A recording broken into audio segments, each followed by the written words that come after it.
Trump and Putin finally met. When Trump was still an ordinary businessman, he visited Moscow and publicly stated that Putin was his idol. Putin likely holds some of Trump's secrets, so Trump has never dared to insult him, showing great respect and consistently calling Putin his good friend. However, Trump has been elected U.S. president for the second time, making him the most powerful person in the world. Facing his former idol, he has enough leverage for negotiations. Unlike Putin, who fully controls Russia, the U.S. society is broadly anti-Russia, a sentiment Trump alone cannot change.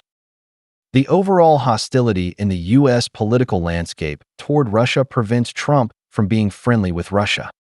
As president, he can frame concessions to Putin as protecting U.S. interests, prioritizing America, and arguing there is no obligation to bear the enormous costs of war for Ukraine and Europe.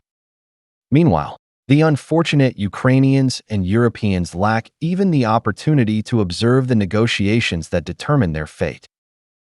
In my previous videos, I mentioned that the bravery of Ukrainians in battle deeply impressed me. However, facing a colossal power like Russia, which has pursued expansionism for centuries, their chances of victory are zero. Years of war have depleted Western arsenals, and European nations are increasingly frustrated by the burden of supporting Ukraine. Ukraine itself is completely bankrupt, with half its population having fled, a significant portion of its workforce lost on the battlefield, and the entire country reduced to rubble. If reconstruction happens, Ukraine's mineral resources have already been mortgaged to the U.S., and other valuable assets are likely on the list of collateral. No one denies the justice of Ukrainians defending their homeland, but given the immense cost, with entire generations' happiness destroyed, they should reflect on whether following fanatical populist leaders to antagonize ethnic Russians within their borders was worthwhile. Originally, Ukraine could have maintained relatively friendly relations with Russia while politically aligning with the West and economically integrating with the EU. If Ukraine had joined the EU or NATO, Russia would not have dared to attack. As long as clownish politicians like Zelensky had not overplayed their hand after the Color Revolution, Ukraine could have transitioned at a lower cost. Even as a last resort, if Ukrainians had returned Crimea to Russia and allowed a degree of autonomy in eastern Ukraine, Putin could have achieved his goals without war. He would not have opposed Ukraine joining the EU, and even NATO membership could have been negotiable. Such a deal might seem humiliating, but it is the most realistic option. Compared to the current state of the country as ruins, it would have been far more cost-effective. In today's international community, following the U.S. example, the world has become a jungle where might makes right. Small nations have no bargaining power in the face of strong fists. When small countries have too many clownish politicians, they bring endless disasters to their people.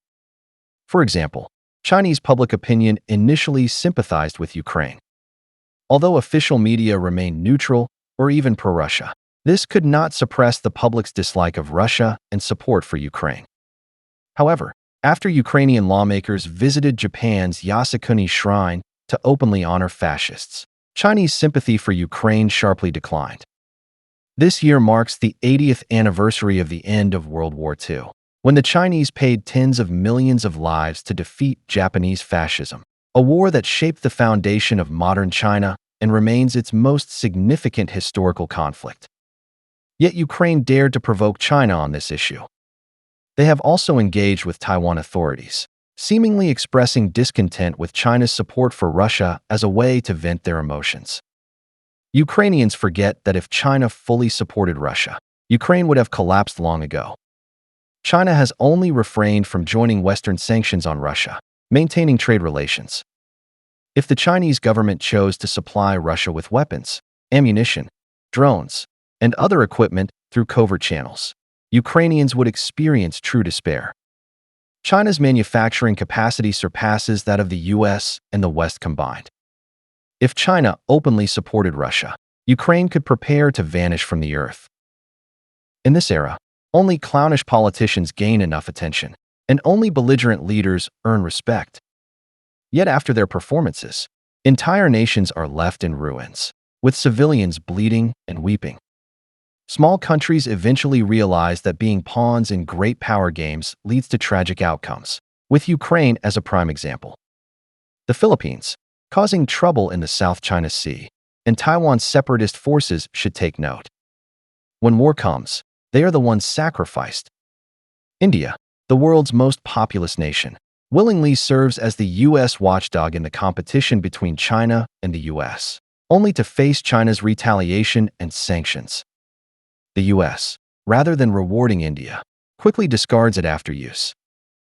After Trump imposed tariffs on India and made a series of humiliating remarks, Indian media shifted their stance, stopping their smear campaigns against China and instead boasting about India and China uniting against the U.S.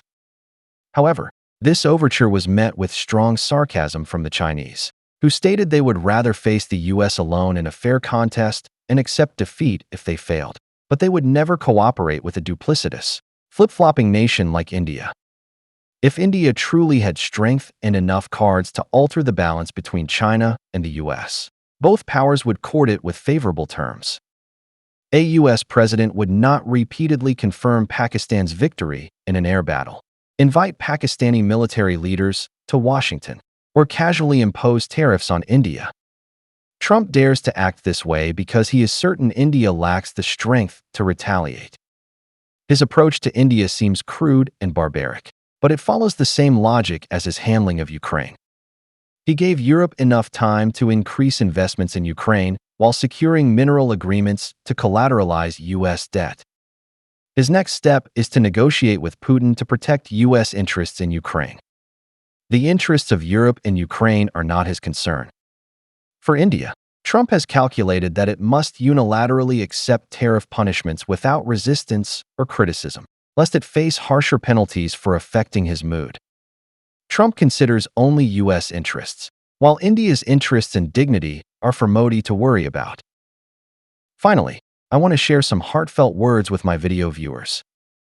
As ordinary citizens, we can passionately discuss international politics, take pride in our country's progress, and fulfill our civic duties. However, we must understand that in the mechanics of this world, we are merely replaceable screws in a vast machine, just numbers in the eyes of the powerful. Before dedicating yourself to your country, consider what your country offers you. For example, I am deeply dissatisfied with many Chinese government policies, and speech controls are strict.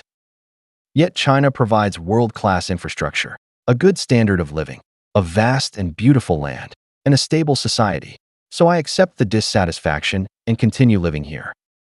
Having faced the socialist iron fist for criticizing the government, I can reduce my criticisms. When I see online content clearly slandering or fabricating lies about the Chinese government, especially from Indian or Western media that blatantly distorts facts, I am willing to counter these rumors. Since I enjoy the services China provides, I feel obligated to fight such falsehoods. This is the basic equation of patriotism.